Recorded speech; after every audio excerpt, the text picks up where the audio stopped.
This is the morning of the 27th of July, 2024. I was chatting with one of my friends out of Kentucky, and she had made mention of an individual that posted some information that she thought was of interest.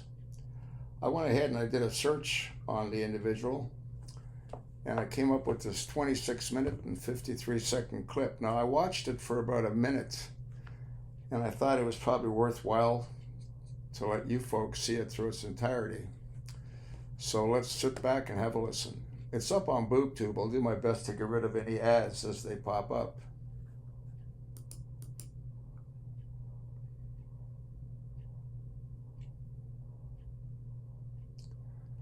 Don't know why it's buffeting, but it's buffeting.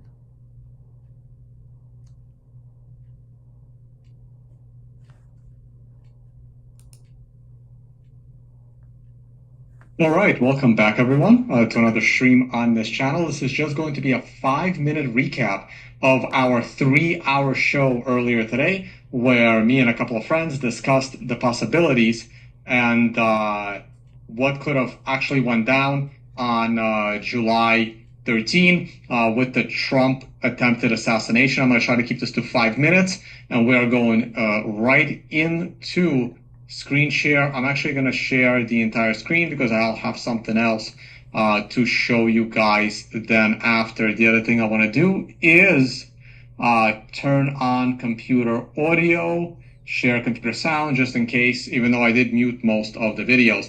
Real quick, today is also the day that Joe Biden has decided not to run for re-election, though now he should be stepping down as president. If he's not fit to run for re-election, he should not be fit to be president either. That's what I've expected. But once again, we will see where that goes. Okay, so what happened? I mean, these buildings might have been...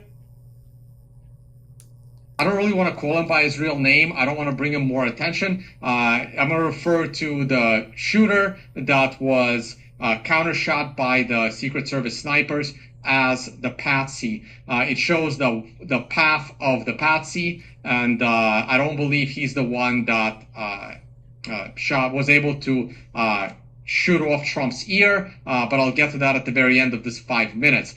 And he does a great job of showing you the timeline and how he moved around and how police moved around and how police looked for him and how the police even like lifted each other up to look at him and then jumped off when he pointed the gun at him. So go ahead and check out that video. There are other videos in the video description. A really important video from Peak Prosperity that breaks down the audio. And again, I'm not going to play the audio. And there were 3 shots here, additional 5 shots, a 6th shot, and then which makes it 8 shots. Sorry, it makes it 9 shots already, right? This is shot number 9. There's 1, 2, 3. He breaks that down. 4, 5, 6, 7, 8 in rapid succession, and then a 6th shot, and then the sniper counter shot. Really important videos to be aware of. I finally did watch the Jeff video where he breaks down the timeline. Huge problems here. Right here you see at 5:30, the Patsy is spotted with a rangefinder, and then at 5:52, he is spotted on the roof by the Secret Service, but that counteracts other timestamps. So on this timestamp, 5:30, he's standing there trying to gauge the range. At 52, he's already being spotted on the roof by Secret Service. And yet, in a different account of what happened, you can see at 5:51, suspicious person with a rangefinder. But wait a minute, the other timestamp was 5:30 being the rangefinder. Now it's 5:51. He's using a rangefinder, and somehow 1 minute later, they're in this timestamp, they're looking for him, but in a different timestamp, the snipers see him on the rooftop. Huge discrepancies here. Hopefully Congress will look into that. So again, another great video referenced in the video description. Now we have to talk about the AI tally video. I did not watch this video before, and I'm already going to be over my 5 minutes. Holy shit. in this video, it's a great video. The problem is they put the shooter or the patsy in the wrong place.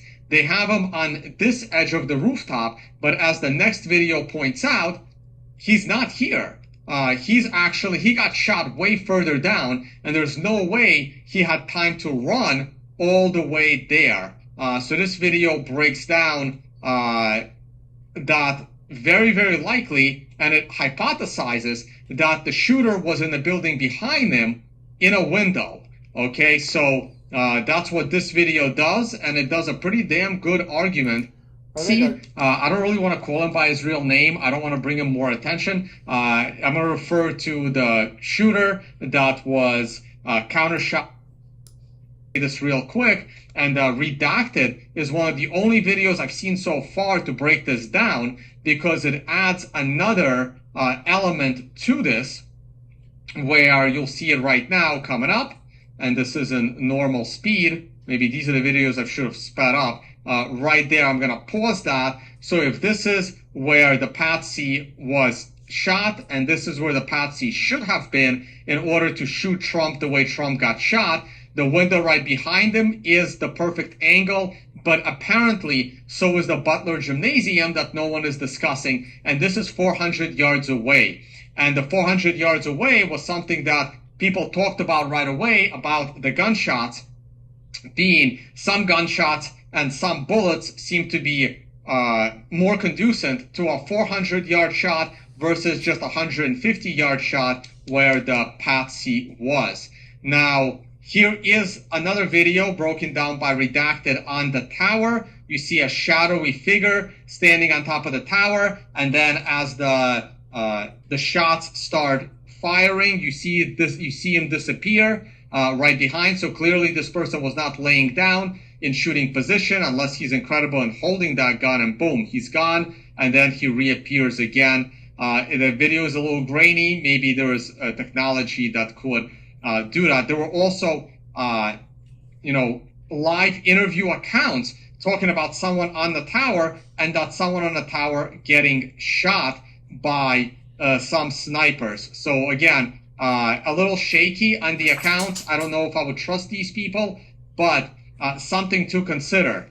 Here's another analysis on Twitter about the shooter potentially coming from the water tower. I'm going to be ruling this out as I go through it in a minute. I just want to go through the resources.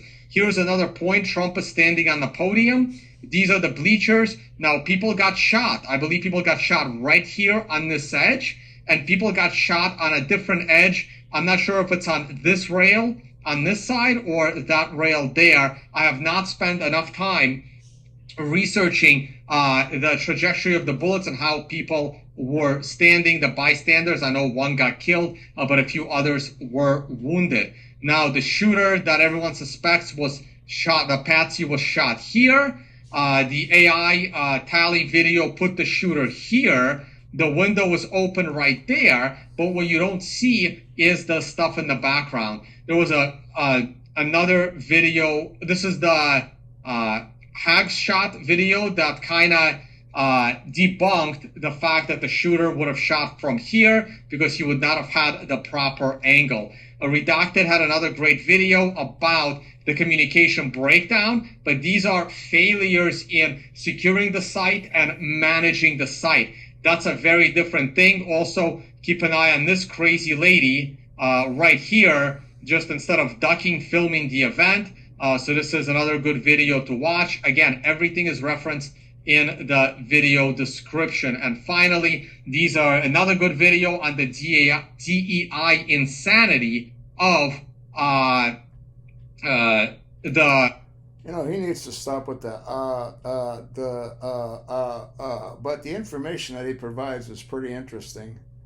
And I think it reconfirms what I had said. The shots, I believe, came from that open window.